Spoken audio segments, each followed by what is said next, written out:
Hello everyone, welcome to my channel the Vineet education. आज हम लोग बात करेंगे इंटेलिजेंस की सीरीज के अगले थ्योरी के बारे में, जिसमें आज हम डील करेंगे कैटल की इंटेलिजेंस की थ्योरी। ठीक है, तो जब बात करते हैं हम कैटल की इंटेलिजेंस की थ्योरी के बारे में, तो कैटल ने कहा था कि बुद्धि जो होती है ना, वो दो भागों में बटी होती है। पहले भाग उन्होंने बोला था आपकी फ्लूइड थ्योरी, ठीक है, ठोस बुद्धि, तरल बुद्धि, और दूसरे को बोले तो उन्होंने ठोस बुद्धि। ठीक है, कि जो आपकी बुद्धि होती है वो ठोस बुद्धि और तरल बुद्धि में बटी होती है। तो जब वो बात करते हैं तरल बुद्धि की, तो बोलते हैं इस तरीके की जो बुद्धि होती है ना, उसमें एबिलिटी होती है प्रॉब्लम को सॉल्व करने की, अडेप्टिव थिंकिंग की, और नए नए चीज़ों को सीखने की, नोवेल्टी की। ठीक, और ये बोलते हैं ये जो बुद्धि होती है ये जन्मजात होती है, और यह उम्र के बढ़ने के साथ साथ घटती जाती है।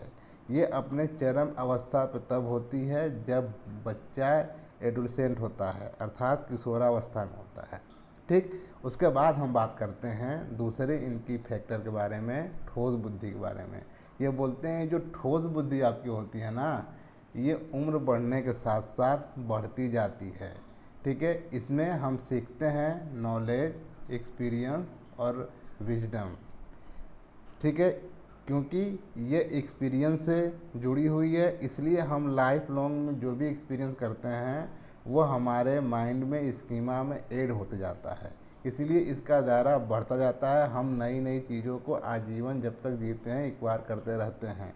इसलिए ये कहते हैं कि इस तरीके की बुद्धि उम्र बढ़ने के साथ साथ बढ़ती है। ठीक है, तो आई होप कि आपको कैटल की थ्योरी समझ में आ गई होगी। अब हम बात करते हैं दूसरे थ्योरी के बारे में।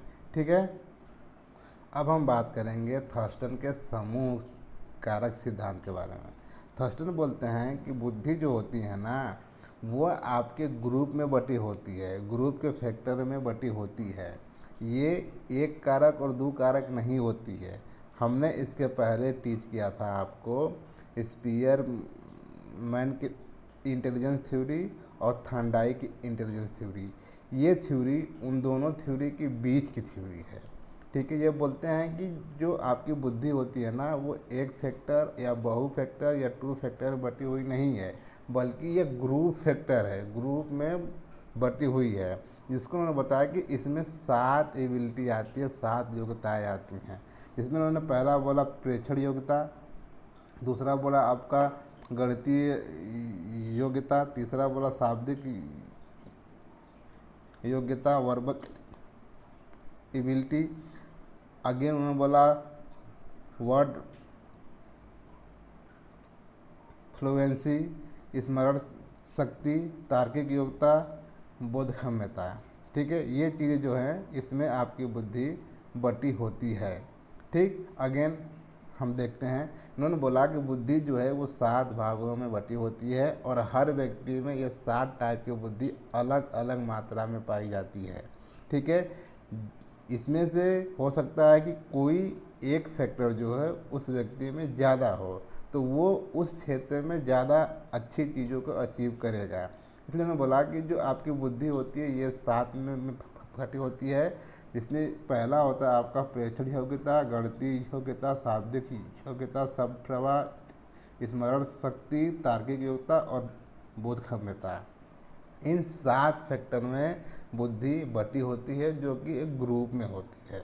ठीक है, तो आई होप कि आपको थर्स्टन का समूह कारक तत्व सिद्धांत समझ में आ गया होगा। अब हम बात करते हैं अगले थ्योरी के बारे में। ठीक है, अब हम बात करेंगे मल्टीपल इंटेलिजेंस के बारे में, जिसको दिया था हार्वर्ड गार्डनर ने। हार्वर्ड गार्डनर ने बोला कि बुद्धि जो होती है ना, वो मल्टीपल इंटेलिजेंस में बटी होती है, मल्टीपल होती है, अलग अलग होती है। जिसको समझाने के लिए इन्होंने अलग अलग फैक्टर पे बात की, जो कि आप देख सकते हैं।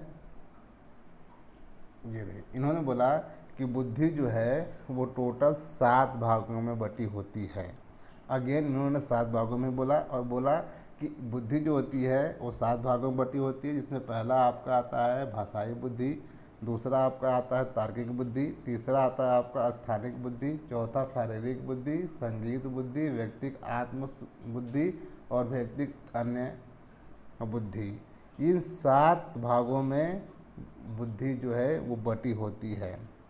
अगेन वही थॉट कि ये बुद्धि सातों हर व्यक्ति में एक समान नहीं होती है, अलग अलग मात्रा में होती है, इसीलिए इंडिविजुअल डिफरेंसेस एग्जिस्ट करते हैं। ठीक है, तो आई होप कि आपको सारी इंटेलिजेंस थ्योरी समझ में आ गई होगी। अब आपकी इंटेलिजेंस थ्योरी में एसआई मॉडल बचा है, जिसको हम अगले लेक्चर में डील करेंगे। अगर आपको वीडियो इन्फॉर्मेटिव लगती है तो चैनल को प्रमोट ज़रूर करें। ठीक है, तो आज के लिए यही रहने देते हैं। Thank you everyone for supporting me. Thank you so much everyone.